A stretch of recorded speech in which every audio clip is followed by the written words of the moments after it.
এই পুকুরটি আমরা খনন করেছি মূলত শুধু লেয়ার মুরগির বিষটা নিষ্কাশন করার জন্য। মুরগিকে সুস্থ রাখতে হলে অবশ্যই আপনাকে প্রতিনিয়ত মুরগির ঘর পরিষ্কার করতে হবে। অবশ্যই আপনারা খামার করার আগে বড় আকারের একটা পুকুর খনন করে নেবেন। আপনি যদি বিষটা নিষ্কাশন করতে ব্যর্থ হন তাহলে কিন্তু আপনি খামার করে লোকসানের শিকার হবেন। পরিষ্কার ঘর মানে সুস্থ মুরগি, আর সুস্থ মুরগি মানে সফল খামার। আসসালামু আলাইকুম।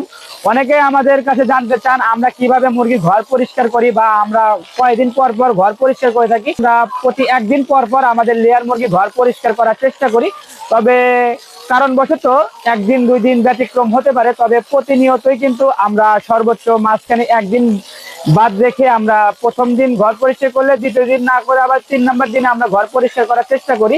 এতে আমাদের মুরগিগুলো আলহামদুলিল্লাহ সুস্থ আছে। আপনারা দেখতে পাচ্ছেন আমরা কিন্তু এখান থেকে 90% উপরে প্রোডাকশন পাচ্ছি আলহামদুলিল্লাহ। আপনার খামার থেকেও যদি আপনি 90% উপরে প্রোডাকশন পেতে চান তাহলে অবশ্যই আপনাকে যে কাজটি করতে হবে সেটি হচ্ছে আপনাকে প্রতিনিয়তই মুরগির ঘর পরিষ্কার রাখতে হবে এবং একটি ভালো পরিবেশ দিতে হবে মুরগিকে। আপনি মুরগিকে যত ভালো সুস্থ পরিবেশ দিতে পারবেন, আপনার মুরগিকে আপনি যত পরিষ্কার পরিচ্ছন্ন পরিবেশে পালন করতে পারবেন, আপনার মুরগি রোগে আক্রান্ত কম হবে এবং আপনি কিন্তু খামার করে অবশ্যই লাভবান হবেন। অনেকে আমাদের প্রশ্ন করেন আমরা কিভাবে আমাদের লেয়ার মুরগির ঘর প্রতিনিয়ত পরিষ্কার করি। আমাদের ঘরে যে ড্রেনটি আছে মূলত এই ড্রেনটি কিন্তু এক পাশ থেকে অন্য পাশে ঢালু করা আছে। আমরা খাঁচার নিচে কিন্তু ভালোভাবে ড্রেন করেছি আগে ঘর তৈরির সময়, এবং আমাদের যখন বিষটা ধোয়ার প্রয়োজন হয়, ঘর পরিষ্কার করার সময় হয়, তখন কিন্তু আমরা পানির পাইপের সাহায্যে পুরো ঘর একসাথে পরিষ্কার করে ফেলি। আমরা এ পাশ থেকে পানি দিলে একদম ওই পাশ দিয়ে ড্রেনের মাধ্যমে কিন্তু বিষটাগুলো একদম বাইরে বের হয়ে যায়।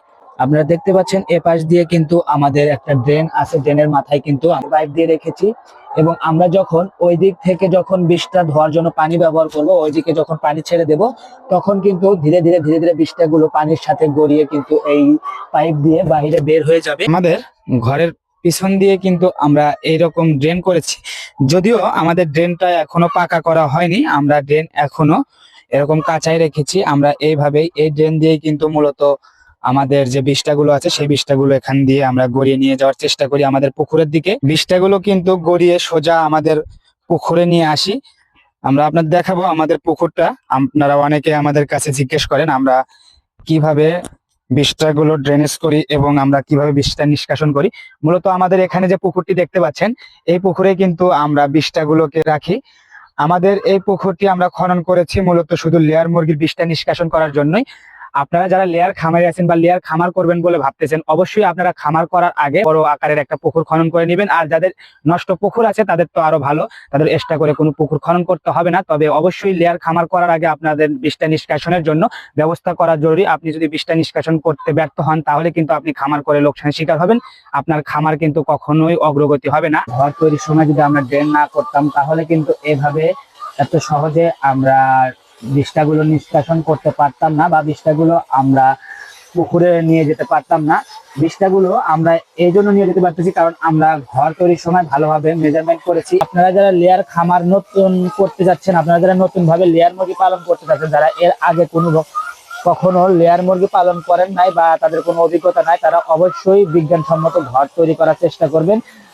বিজ্ঞানসম্মত ঘর তৈরির জন্য অবশ্যই যারা খামার করেছে বাস্তবে 2-1 বার খামারে ভিজিট করে আপনারা দেখবেন, দেখার পরেই আপনারা খামার তৈরি করবেন। অন্যথায় আপনি খামার তৈরি করতে গেলে কিন্তু আপনাকে ভোগান্তির শিকার হওয়া লাগতে পারে। তাই আমি বলবো আপনারা অবশ্যই খামার করার আগে চিন্তা ভাবনা করবেন এবং দেখে শুনে খামার করবেন। আপনারা যদি দেখে শুনে খামার না করেন, আপনারা যদি টাকা থাকলে খামার করে লাভবান হওয়া যায় এমন চিন্তাধারা কিন্তু ঠিক নয়, এমন চিন্তাধারা ভুল। আপনি যদি খামার করে লাভবান হতে চান আপনাকে অবশ্যই যেটি করতে হবে সেটি নিজে পরিশ্রম করতে হবে এবং বিজ্ঞানসম্মত ঘরের পাশাপাশি আপনাকে বুঝতে হবে কিভাবে মুরগি পালন করলে আপনি লাভবান হতে পারবেন। মুরগিকে সুস্থ রাখার সকল কৌশল আপনাকে জানতে হবে, তাহলে আপনি খামার করে লাভবান হতে পারবেন। যাই হোক, আমাদের জন্য দোয়া করবেন, আমাদের খামারের জন্য দোয়া করবেন। সকলে ভালো থাকবেন, সুস্থ থাকবেন। আল্লাহ হাফেজ।